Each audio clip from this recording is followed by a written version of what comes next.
पैठण विधानसभेचे शिवसेनेचे आमदार संदीपान भुमरे यांनी जे मतदानाचा हक्क बजावला, स्वतः आपल्यासोबत आमदार आहेत. काय सांगाल, आज आपण जिल्हा परिषद आणि पंचायत समितीसाठी मतदानाचा हक्क बजावला, काय प्रतिक्रिया? जिल्हा परिषद पंचायत समिती म्हटल्यानंतर हा ग्रामीण भागाचा आत्मा आहे आणि जिल्हा परिषद हे मिनी मंत्रालय म्हणून याची ओळख आहे. आज या ठिकाणी निवडणूक मतदान प्रक्रिया पार पडते.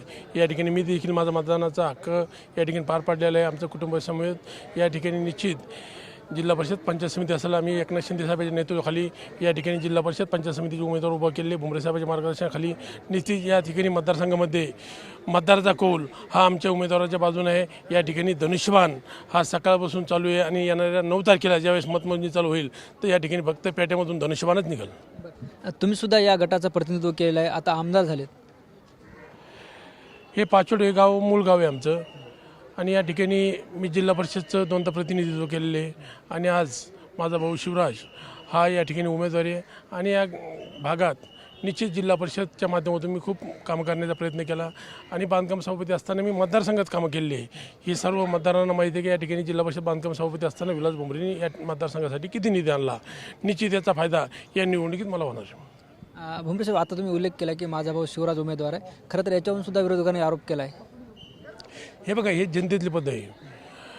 घराणेशाही कशाला म्हणता येईल, आपण एखादी कमिटी असेल, समिती असेल, विधान परिषद असेल, मागच्या दरवाजाने जे आपण पद घेतलेलं असतं ते जर घेतलं आपण तर त्या ठिकाणी हे होतं.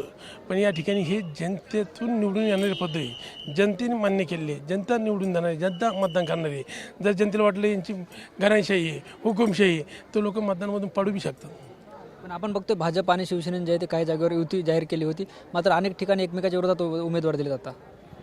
या ठिकाणी युती झाली होती, काही ठिकाणी उमेदवार देण्यात आले, पण निश्चित या ठिकाणी आमचे शिवसेना नेते उपमुख्यमंत्री एकनाथजी शिंदेसाहेब यांनी जे महाराष्ट्रामध्ये मुख्यमंत्री असताना केलेलं काम आहे, या कामाची पावती ही जिल्हा परिषद पंचायत समितीमध्ये निश्चित आम्हाला या ठिकाणी मिळाली. संभाजीनगर महापालिकेत तुम्हाला अपेक्षित यश मिळालं नाही, जिल्हा परिषदला काय वाटतं?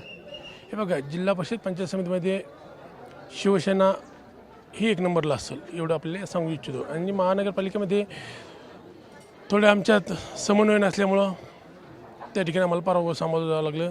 पण निश्चित जिल्हा परिषद पंचायत समितीला तसा कुठला प्रकार होणार नाही. या ठिकाणी जिल्हा परिषद पंचायत समितीमध्ये एकनाथ शिंदे साहेबांच्या नेतृत्वाखाली शिवसेना नंबर 1ला असेल. शिवसेनेकडून उपमहापौर पदाचे उमेदवार राजेंद्र जंजाळ यांना जाहीर केले, त्यांनी उमेदवारी अर्ज भरला आहे, मात्र कुठेतरी पालकमंत्री संजय शिरसाट नाराज असल्याची चर्चा यावर. हे बघा, नाराजगी व्यक्त करणं, मत व्यक्त करणं हा प्रत्येकाचा अधिकार असतो. पण या ठिकाणी शिंदेसाहेबांनी बोलून त्यांना सांगतील आणि या ठिकाणी शिवसेनेमध्ये अशी कुठली नाराजगी राहणार नाही. या ठिकाणी पक्षाचे सचिव संजय मोरे यांनी या ठिकाणी आदेश जारी केलेले आहे. राजेंद्र जंजाळ हे शिवसेना पक्षाकडून उपमहापौर असतील, त्यामुळे कुठली अडचणी येणार नाही. आपण बघतो आपल्यासोबत आमदार विलास भुमरे होते, ज्यांनी आपल्या संवाद साधला. कॅमेरा पर्सन हर्षल निकमसह ज्ञानेश्वर लोंढे, TV9 मराठी, पाचोड, छत्रपती संभाजीनगर.